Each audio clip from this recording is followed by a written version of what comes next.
Welcome back to the Fuel Your Legacy podcast. Each week, we expose the faulty foundational mindsets of the past and rebuild a newer, stronger foundation essential in creating your meaningful legacy.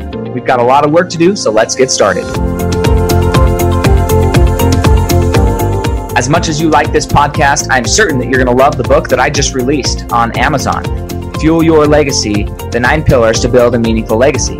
I wrote this to share with you the experiences that I had while I was identifying my identity, how I began to create my meaningful legacy, and how you can create yours. You're going to find this book on Kindle, Amazon, and as always on my website, samknickerbocker.com.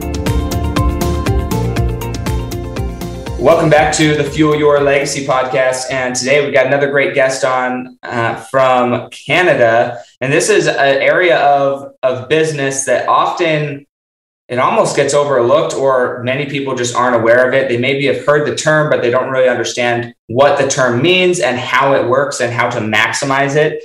So John Vuong is coming on to share with us how can we optimize our search engine optimization. So basically what that is we all have internet, and on the internet, we have a few search engines, Bing, Google, what's the other big one? Yahoo, I guess. Yahoo's not really big compared to the other two. I feel like they're just maybe in existence, but these websites, they crawl through every website, every piece of data on the internet. And then when you search something, they pull that together and say, okay, this is the most likely to be what that individual is looking for, essentially, right? And then they get hits. So if somebody hits off that website and they click on, you're on the first page of Google or first page of Bing or first page of Yahoo, and they click on it and it's like not even remotely what they wanted.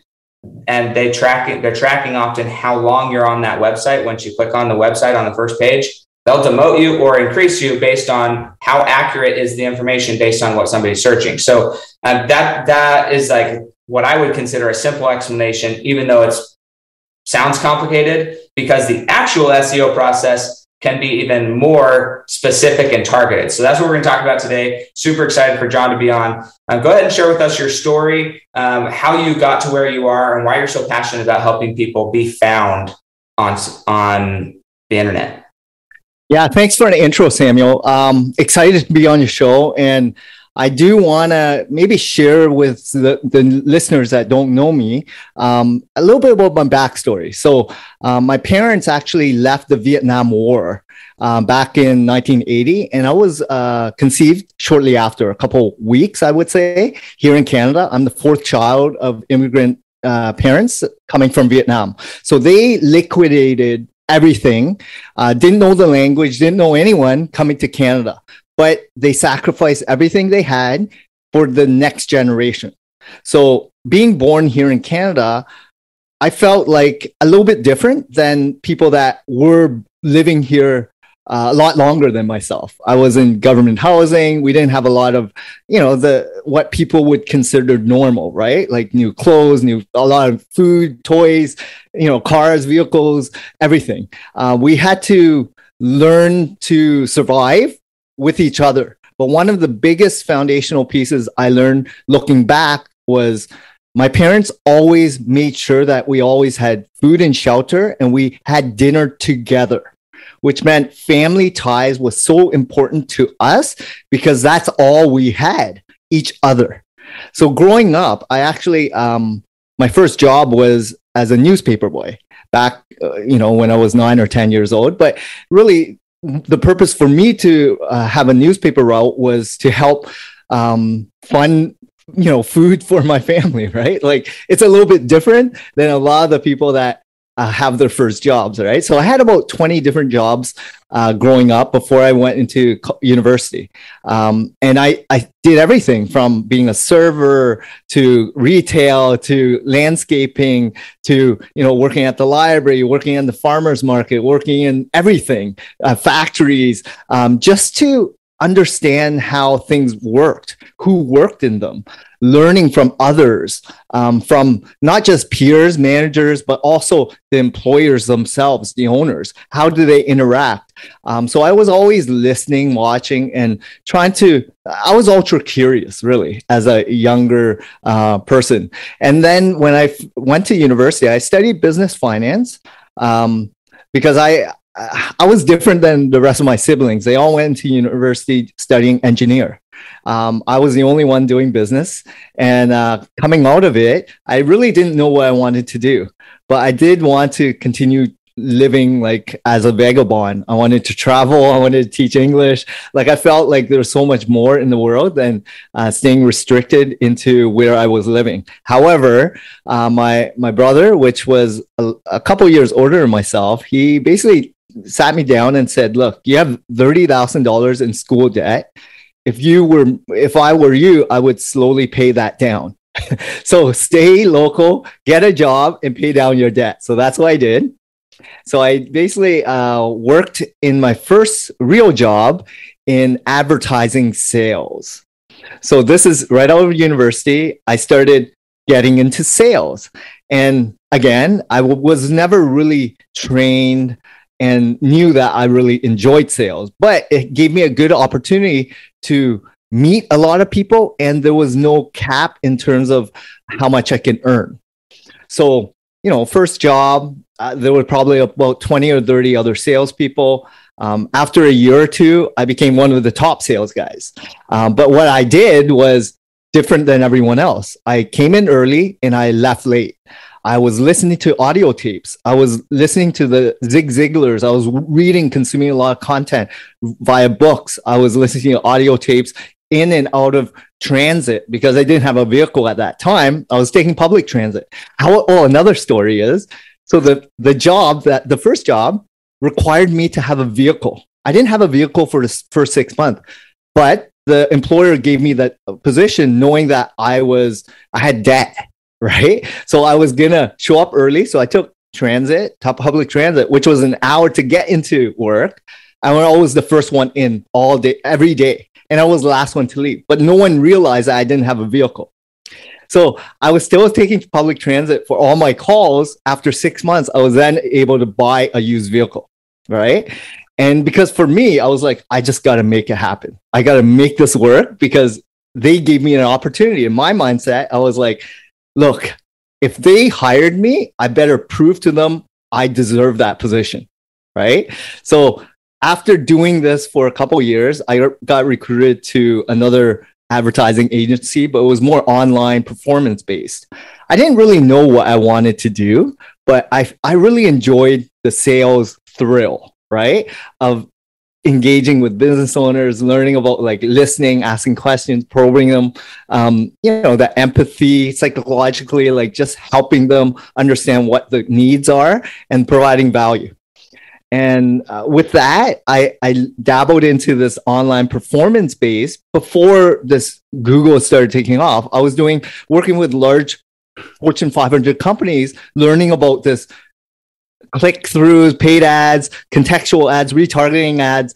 Before all this happened with what we see today in digital advertising, I was already being exposed to it on a large scale where people were paying for acquisition of new customers.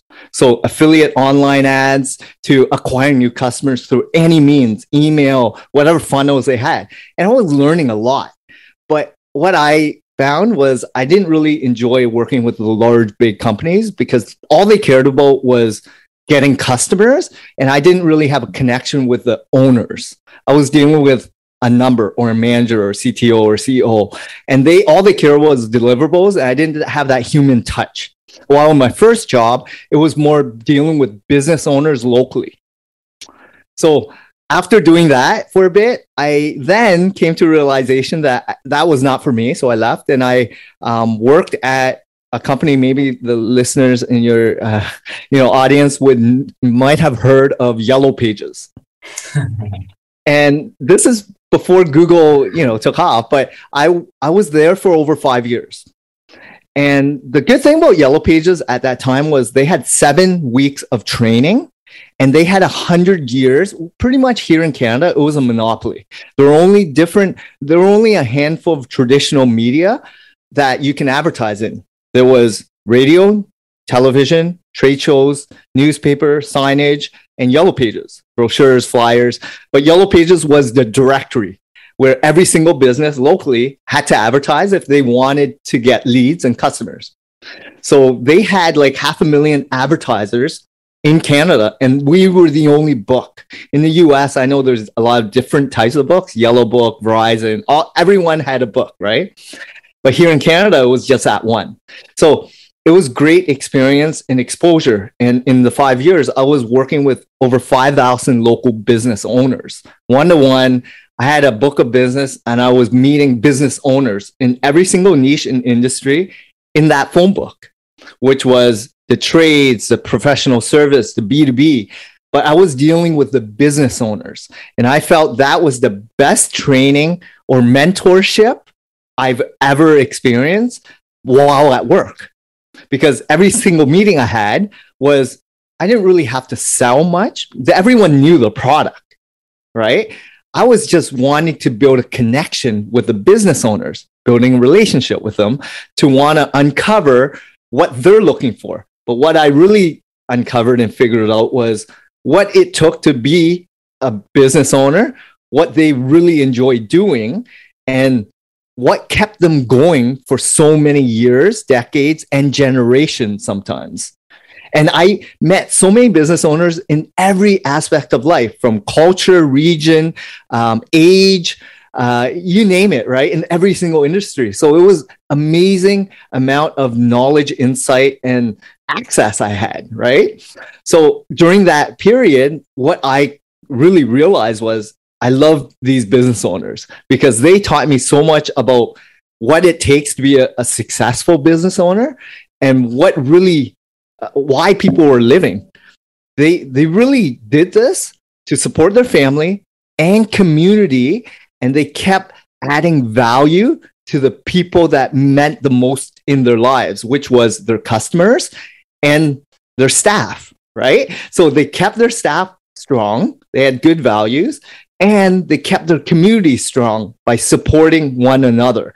And it takes a village to work together to sustain for many, many years and decades and generations. So that's what I loved about them. However, they voiced a lot of concerns, right? As you know, Yellow Pages was not the go-to advertising medium of choice. This internet thing started taking off. Everyone was having their smartphones.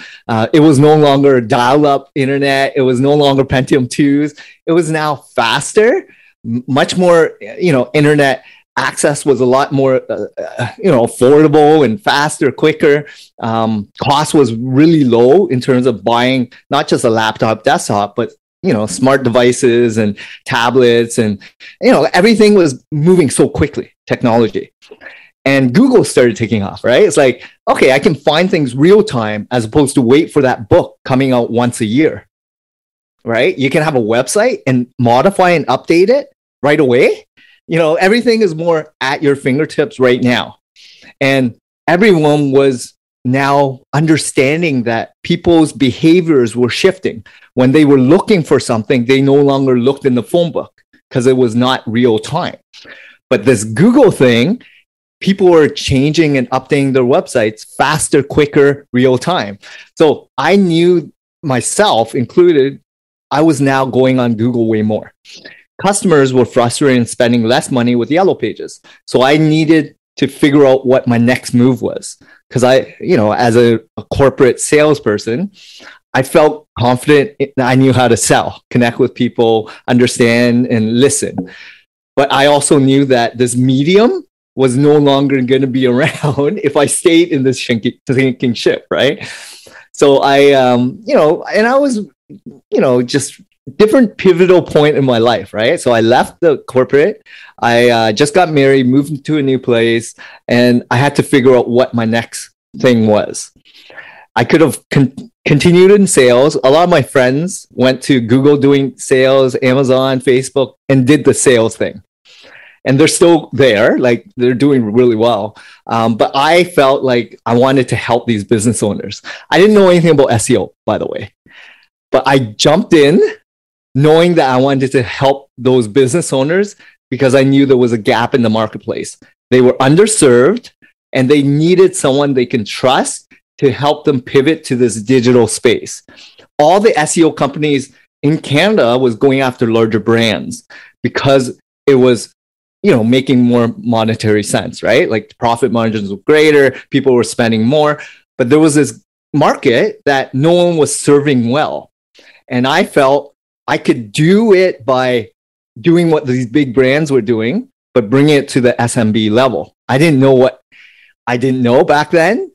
It was a lot of, ebbs and flows, terminations, a lot of frustration, a lot of regret, but I persevered. And after now doing it for over 8 years, I have a lot more systems, processes, people. I understand how to do SEO, way more efficiently, the best ROI in every industry, like just understanding why I did it to then make it work for all my clients. So that's kind of my backstory. I know it's kind of long, Samuel, but I loved it. And I'm so grateful that you shared it. I want to highlight a few things. So when your family came over from Vietnam, were you guys refugees or just saw a better life? Yeah. So for my parents, my parents just went to any country that would accept them. And so, yes, I think we had a sponsor at that time, right? Okay. Where, we didn't have funds and the government took us in. So for us, it was like parents didn't know the language. Like they didn't speak English. So we needed someone that can help us navigate the system. Right. So helped us apply for whatever, government housing, how things operate, how things work, because new culture completely. If you go to a different country and you don't know the language, how do you navigate and figure things out? So it was a lot different. And I can just imagine what my parents were going through because, 4 children, very young, coming to a new country without any money and language. Like, right. That would have been really tough. So that's how we came about coming here in Canada. Yeah, what I think is crucial about that story and how it ties into SEO is, let's say you're a new business and you're just starting, or maybe you're not a business, you're somebody who just has a message to share. There's lots of people out there who have messages to share that don't really see themselves as a business, but they want to promote happiness or joy or health or whatever it is. They haven't turned it into a business, but they just want to get their message out there. They have something in their soul they want to share. When you're walking into the sea of the internet, you're essentially walking in trying to share something, but not knowing the language, right? And what's hard about Google, and I don't know the exact statistics, you might, but like they're changing their algorithm almost by the second. Like it's just so fast. And so if you don't understand how or why they're changing algorithms and how Google's language is speaking on the back end, then trying to get your message out there can be difficult, right? And so I think that's a huge crossover where your family already experienced coming in and not knowing the language and having to figure things out. So that makes it better for you from a perspective of how does that work and how to help them. So what are some of the biggest things you learned in doing your family dinners? Like what was the biggest takeaway or lesson that you gained from doing a regular family dinner?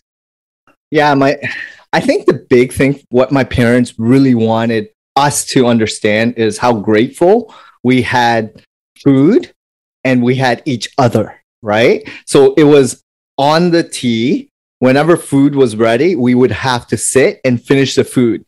There was never any leftover. And if there was stuff still on the plate, we got to finish every single thing, right? Like there was no waste. And we always made sure that we always had dinner together as a family, as a group, united, right? And that's the family bond that still we live with all my siblings and my mom. Unfortunately, my dad passed away. But for us, it's trying to just keep that ingrained in us.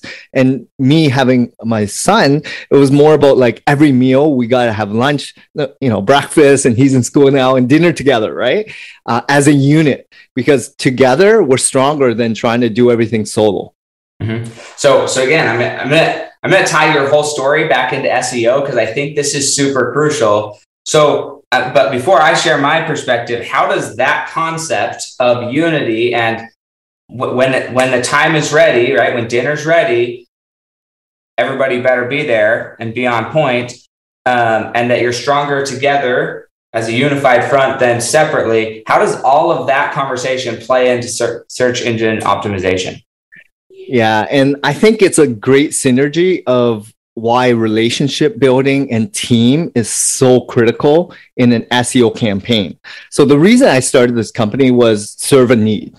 But as I quickly realized, I had a strength, which was really the relationship piece, the sales piece. But I didn't have that skill set of being a leader, an owner, and all the major pillars of running an SEO campaign, because you need technical SEO experience, like how to modify and make technical changes on a website or build a website. Then there's the content piece, writing good articles that match what users are looking for in Google. Then there's the social media amplification. There's graphics team. There's link building team.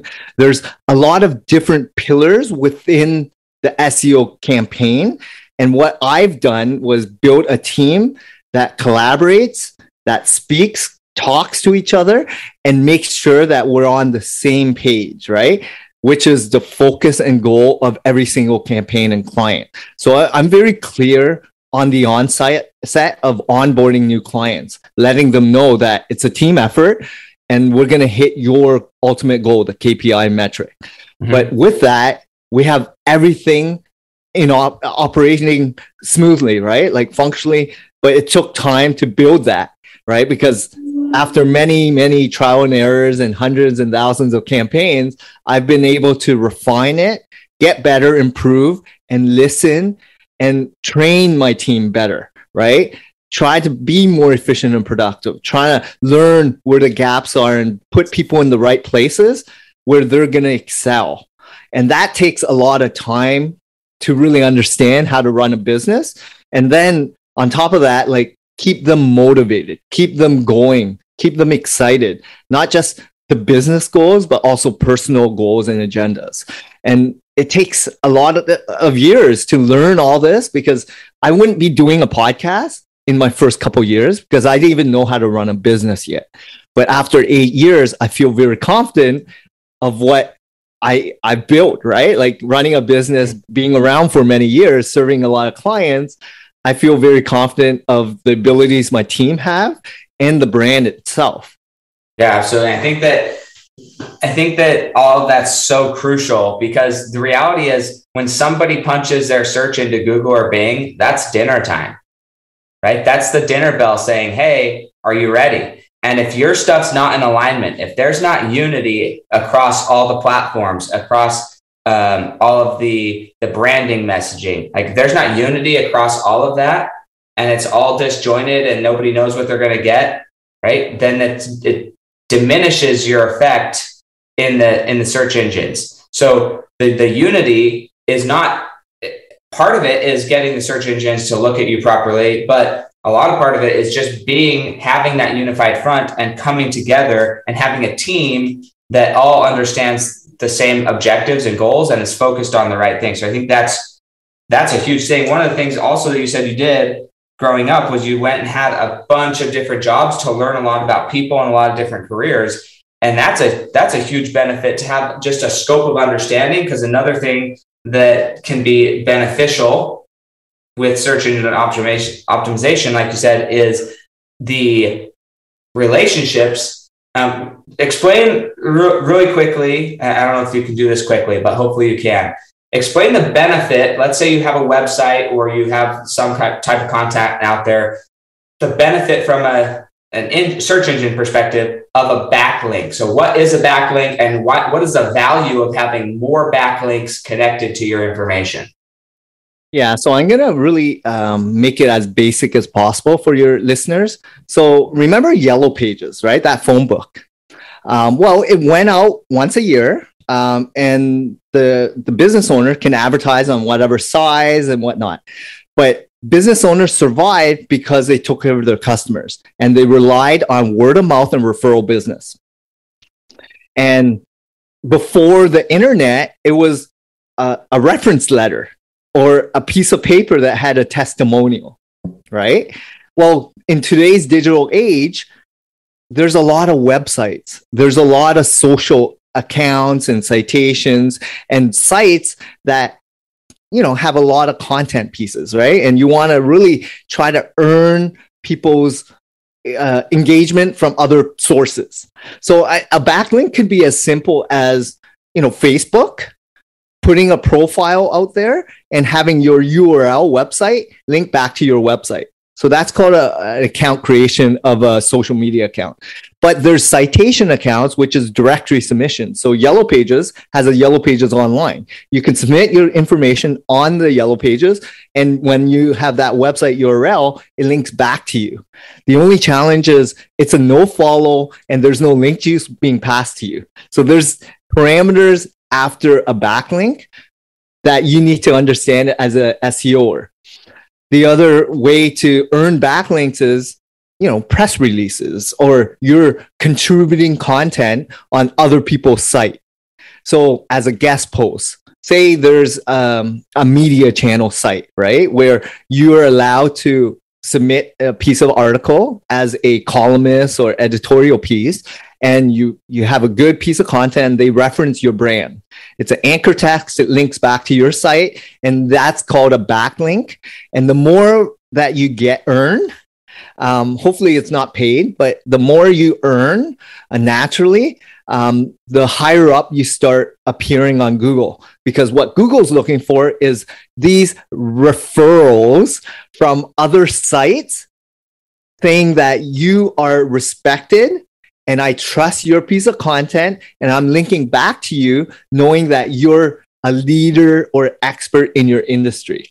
So that's what a backlink is. And the more you have that are from authoritative sites that pass the link juice back to your site, the higher up you will start appearing as your major brand on your website.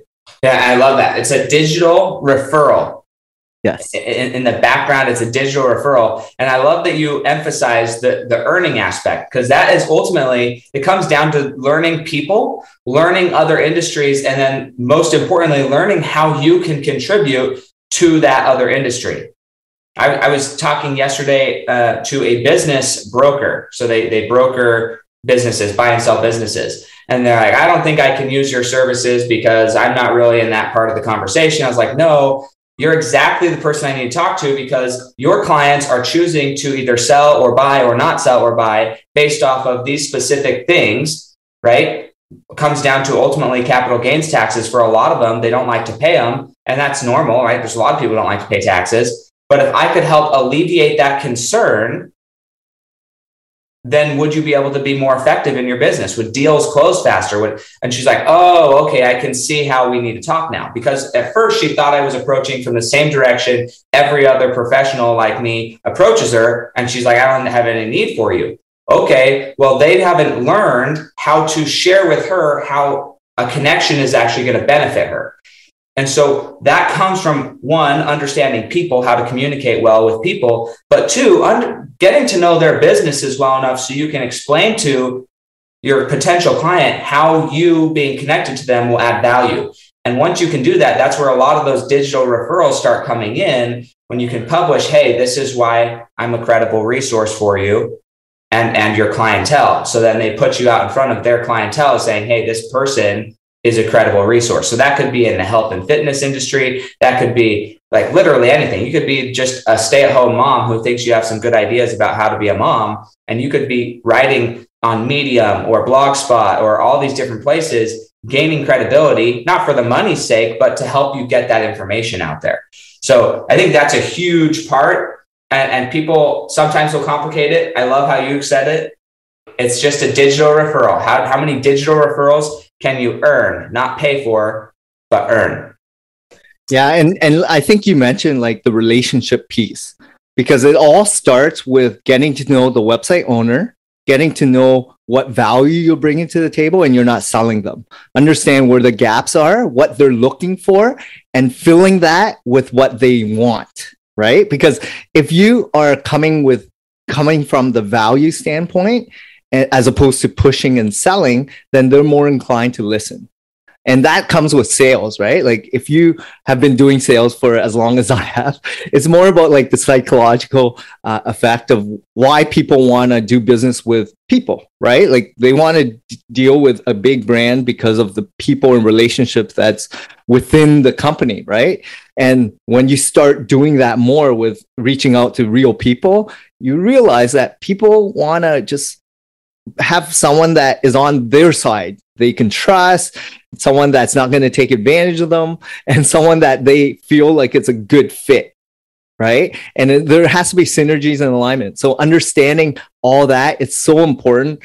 And just like in sales and relationships, if you're married or not, or if you have good family bonds or friend bonds, it's all about understanding their like-minded interests, understanding and listening, and all these psychological things that it's so important to learn.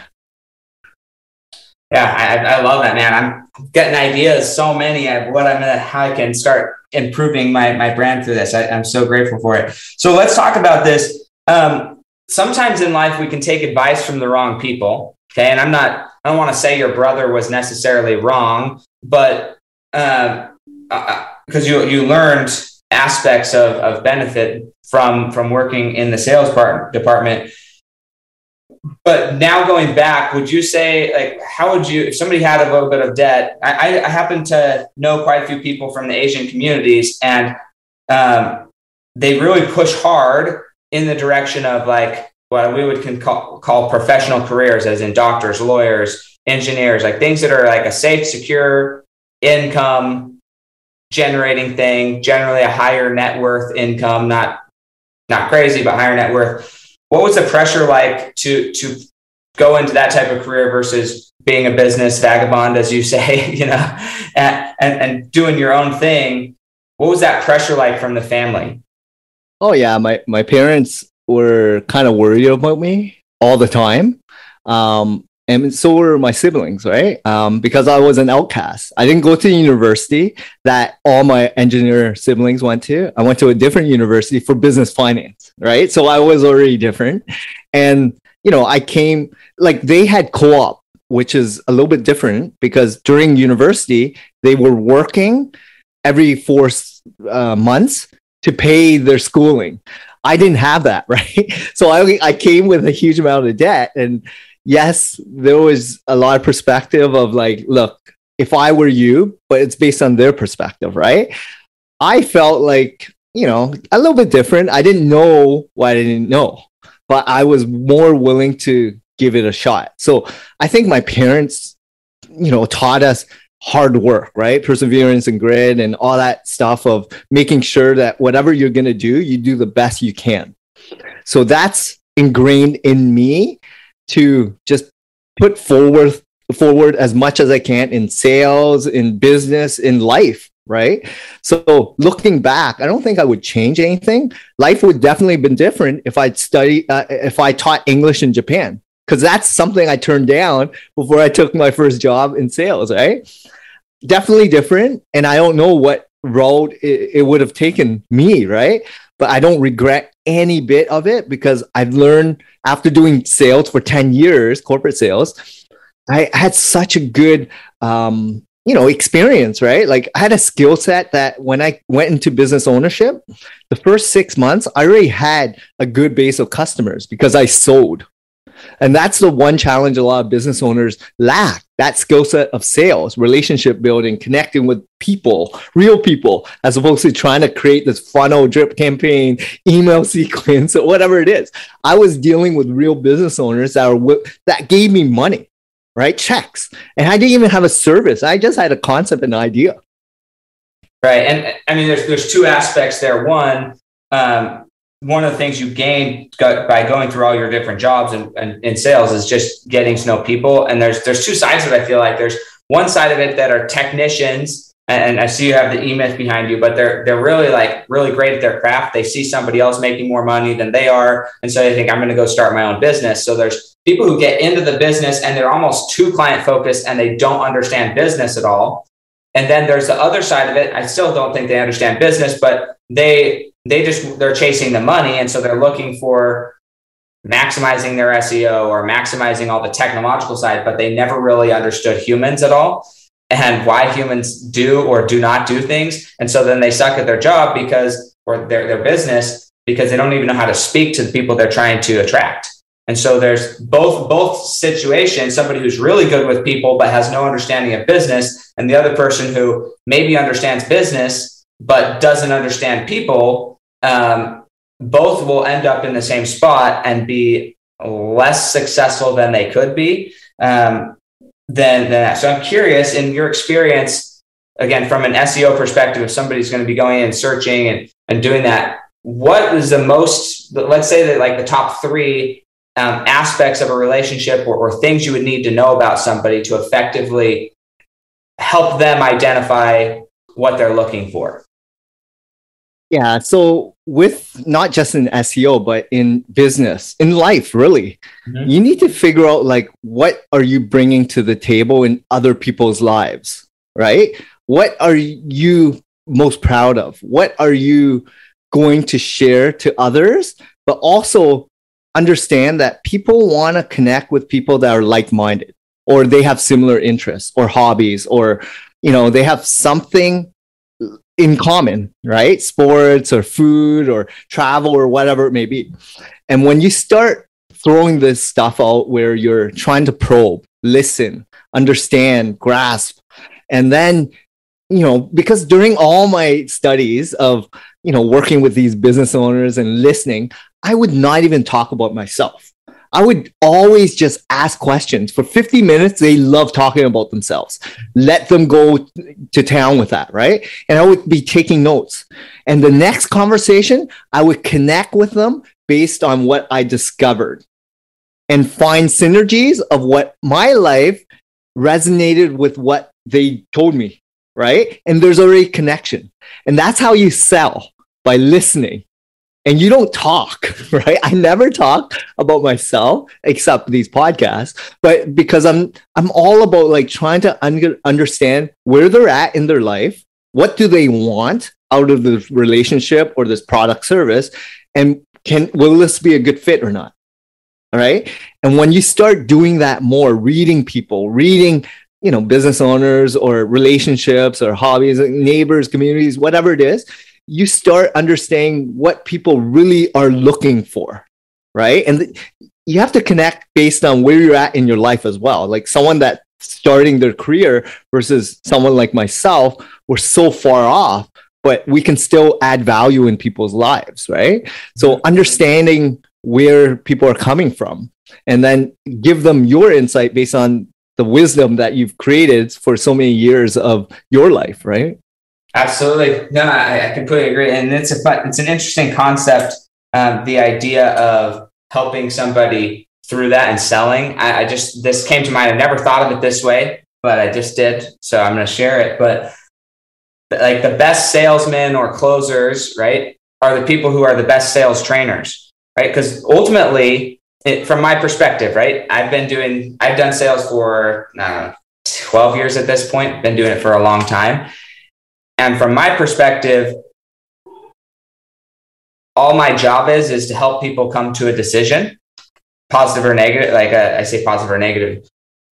In the affirmative of using my products or not using my products doesn't really matter to me as long as I help them make a decision. But from a point of sales, ultimately, they have to sell themselves on it. And if you can help somebody sell themselves on your service, that's the best situation possible. It's not about you selling them anything. It's you guiding them through selling themselves on your product.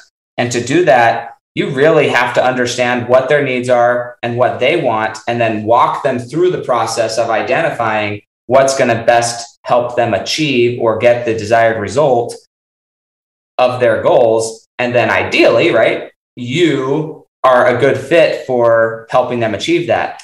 There's been sometimes, though, I'm sure you've experienced this, where somebody comes in, they think they want your services, and you go through that process and you pretty much figure out that it's not a good fit right now for whatever reason. It could be any reason. And at that point, you have to, as the professional, be willing to say, you know what, right now, I'm not the person for you. You need to go do X, Y, Z before we ever have another conversation. Not because I don't want to help you, but because I'm not the next step in your growth or your progression. It's actually better to say no to people if they're not the right fit, or you have a gut feeling of this isn't going to work out, or, you read people, right? After talking to enough people out there, in not just in business, but in life, you can tell why people are reaching out to you from the first early discussions that you're going to have with them. The emails that are going to communicate with you, the wording they even use, the first initial phone call, like you already have a gut feeling how the relationship is going to be if you bring them on. So it just takes time of learning what you're looking for. And it's so important to create that avatar, that persona, that, but it takes years to harvest that, because early days of business ownership, you're taking anything on, right? Because you need revenue. And if you just left your job to start a business, it's hard, it's challenging, right? And a lot of people don't sustain or, are able to survive after 1-2 years because they're struggling on how to run a business. Like if you've never really learned businesses, it's very difficult to jump into it without knowing how to run it, right? The USP, competitive landscape, understanding the systems, process, everything, right? There's so much to learn. But for me, it's more like I'm always trying to learn so many different aspects, right? And that's what challenges me, not just in the SEO landscape, but as a leader now, as the founder of this agency, as a better father, as a better, I look at this with my team and I'm like, how do I help you in the next 5-10 years hit your personal goals? What are some of the milestones that you want to hit so that we can work together to achieve that? And the more you understand that you're in it together, then they're more on the same ship to serve all of our clients, right? So it's about reading people. And the more you do that, the more you're going to enjoy what you're doing. Yeah, I think this plays into it's something that changed in business, I would say, certainly over the last 15 years, but maybe even the last 5 to 10. It could have been shorter as far as being more widespread. And that is that the idea of you having to really be invested in helping your employees or your business partners really focus on getting what they want. It used to be pre-2000 for sure, when somebody would go to a corporation, they would work there for 40 years, get their pension and retire. There was no real focus from the employer perspective of helping their employees or their constituents get their dreams or objectives. I think part of that was there was still a generalized, even though we call it the American dream, it's pretty much across the world, the dream of, hey, you're going to get a house, you're going to work for so many years, you're going to pay off your house, pay off your cars, you're going to want to retire on this beach, and you and your family are going to drive off into the sunset. And when that ideal shifted away and people are no longer chasing that, they're chasing something that's a lot more rapid, and hopefully in the next 3 to 5 years they're attaining, then it's put an extra focus on the companies to really be focusing on helping their clients or their individual employees achieve their dreams.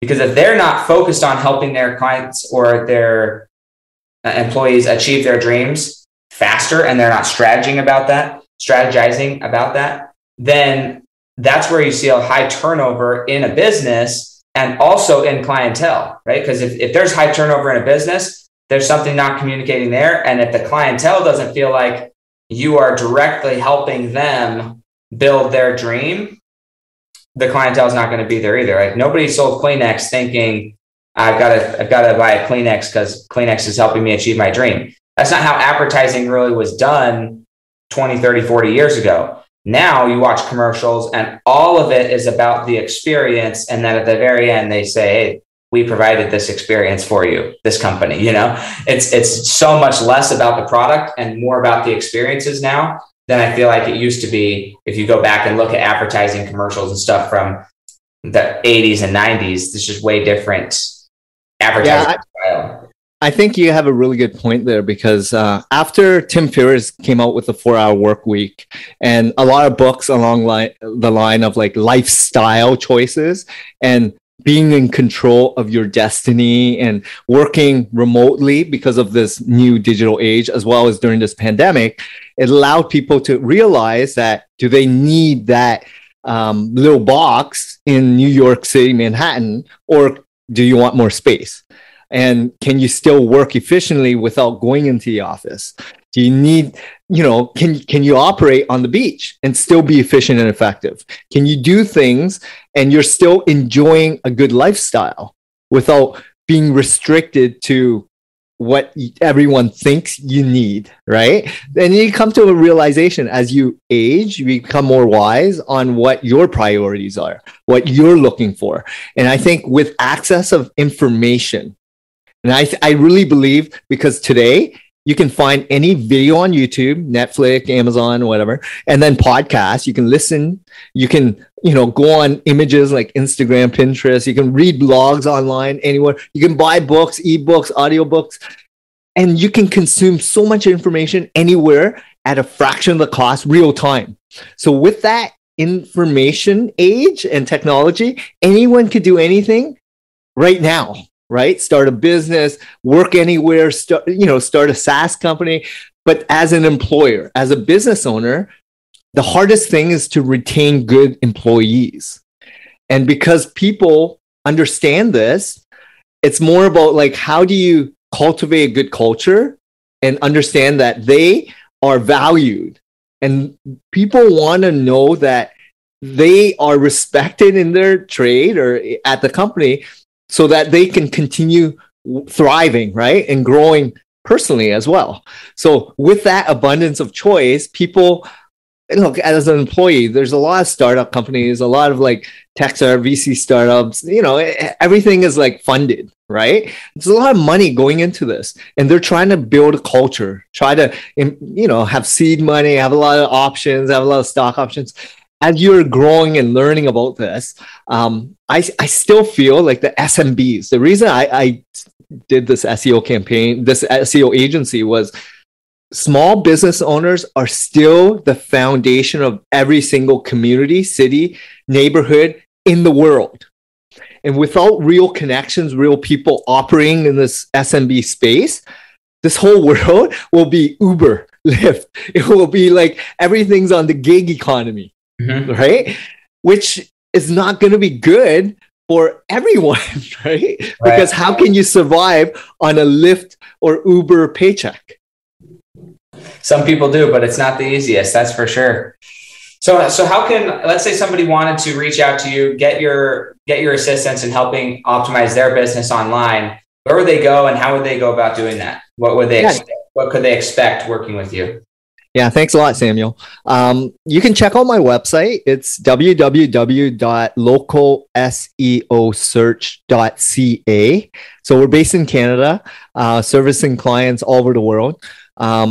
And yeah, the process is fairly straightforward. You fill in the form. We have a free checklist. We do a website audit to really understand where you're at and who your major competitors are, which keywords you want to be known and you want to really dominate for, and then give you kind of a guideline, a process, right, of what's going to take to get you there. So we do a lot of quotes. It's just like when you're doing a home renovations. You can't just give you a price without knowing dimensions. What's your state? What's the product that you're looking for? How do you want it to efficiently look like, right?